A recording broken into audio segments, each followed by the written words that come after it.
Why do I talk about reincarnated as a ditty? Talk bad about Rudeus while propping up my own manga, Night of Slaughter and Devil's Deal? And the answer is simple. There's a difference between putting down a series because of personal preference to jack up your own series and putting down a series for legitimate problematic issues and provide an alternative for people who don't want to support a PDF or an author who writes about a PDF getting what he wants. There's a handful of things I hate in this world. One's a Nazi, two's a rapist, and three's a PDF. And I'll take any chance I can get to put them down, and if I can make money off of it, you better believe I'm gonna do it. And luckily for me, Rudeus is two of the three things that I hate most. Because remember in chapter 1, whenever we get introduced to Roxy, his very first thought is, it's a lolly magician, yeah! So keep in mind, that's chapter 1. In chapter 2, we see he's had his 5th birthday, and guess who's there? Roxy. Immediately before that page, you have a 2-year time skip that they've been together. So Rudeus, a 30-year-old man in a 3-year-old's body, is like,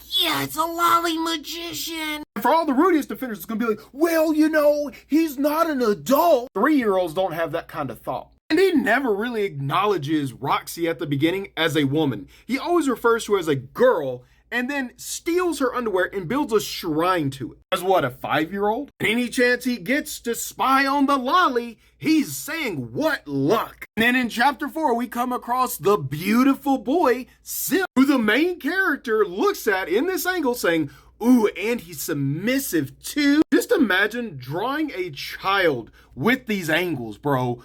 Imagine having to sit there and draw this. And then having your character say, oh, why? Why do you look at me so, Sylph? Stop before I discover a new world of Shotokans. Look at that face. A lot of people don't want to support main characters that are looking at children like this. And children-like people, aka lollies. So for people who want to read a coming-of-age tale featuring a young main character in a dark fantasy world inspired by my D&D games with death knights, ice elves, and lizard folk without ever sexualizing the minor, then I provide them with the Night of Slaughter. If you want to read a Bloodborne/Witcher story in the same world, then Deepstalker Crow, because Mercy's 18. And if you want a really mature story featuring a full-grown adult, she's in her 20s, then you got Devil's Deal. And all of them are just as dark and gritty as each other. But across all 3 series that I've written so far, you will never find the main character who's already shown an attraction to this young child doing this. And I won't put children in fan servicey shots like this. The crazy thing is, I literally had a bath scene with Veronica, her mother, and Lady Petals, who is an orc. The thing is, this bath scene is pretty much the chapter.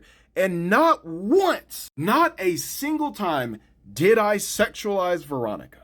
There's only one fan service shot, and you know what?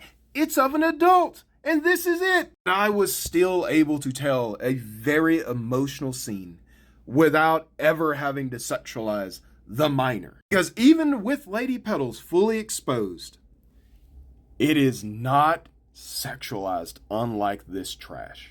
So if I could show respect for minor characters like that, and even do a bath scene that's tasteful and necessary to the story, how come he couldn't do it? It says a lot when you have to sexualize minors. And for people who don't want to support that, that's why I plug my stuff so they know that they have something that they can read.